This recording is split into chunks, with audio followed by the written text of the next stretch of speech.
Tippy time my damies, Top Cat here and welcome back to the channel. I wanted a kit to take full advantage of our Solstice armor with rapid solar final blows. It's going to heal us, and upon receiving that healing from our solar weapons, we are granted flinch resistance, increased handling and reload speed. So we're going to dive Richard deep back into Solar 3.0, and believe it or not, we're actually going to be rocking the Spurs. The Promethean Spurs have been a big old meme since their inception, but in Edge of Fate they actually got a rework that will definitely suit some of you players out there. They're going to operate best in activities like run and gun encounters like your GMs, where you need to play cover to cover to play your life. Their perk is Ember of Light. Whilst you have a solar super equipped, weapon final blows are going to grant us class ability energy. When we defeat a target with our weapons while standing in a healing rift, it's going to grant a pulse of radiant to both ourselves and allies standing nearby. Or we can play it another way,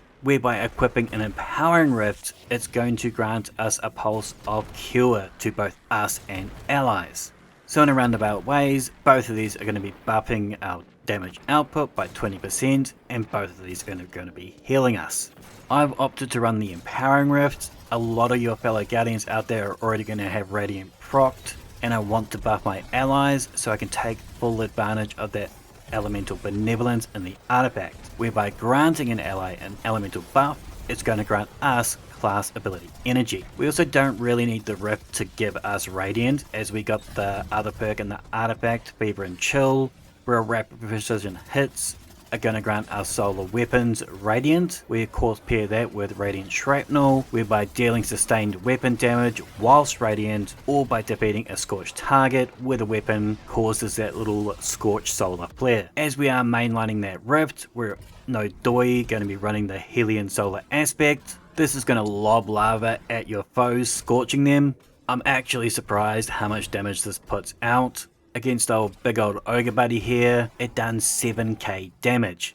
For reference, my Needlestorm super does around 8, so yeah, it's overpowered in all the best ways. We're equipping Ember of Singeing, our class ability recharges faster when we scorch targets, and as our boots are feeding us rift energy from weapon kills, our Helion is going to fuel our rift energy 400% quicker thanks to scorch damage. This is in large part due to Ember of Ashes, where we apply more scorch stacks to targets. No matter the source of the scorch, it'll increase by 50%.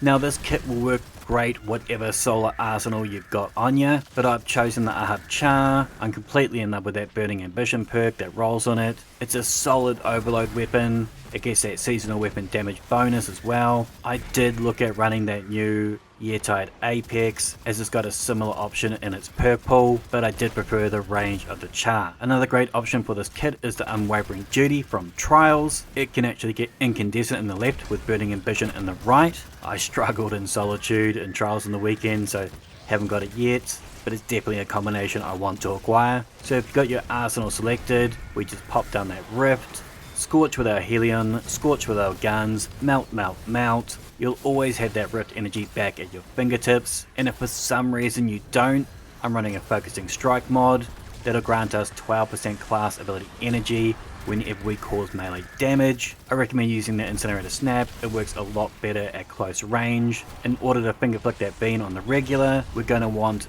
Ember of Searing, whereby defeating scorched targets is going to grant us back melee energy, and a Fire Sprite. The energy we receive back is based on the tier of the enemy, but you can expect anywhere between 8 to 25% ballpark per kill. I run one heavy-handed mod to make an orb of power off of those melee kills, and I got that combo siphon so we can make an orb pretty much whatever weapon we got in our hands. As we are planting ourselves down and laying out all that weapon damage, we're going to take it a little bit further. We're running 2 Solar Surge mods to increase our weapon damage another 17%, and ×2 Dilation mods to push out each armor charge to 18 seconds. This way we can plant our rift, kill, proc radiant through fever and chill, spread more scorch with radiant shrapnel, and as we move to the next point of cover, we've still got Radiant, we pick up that orb, get that Solar Surge, and start the cycle over. The last 3 toys I wanted to talk about, we have a bit of flexibility. If you don't want to use them, feel free to change them,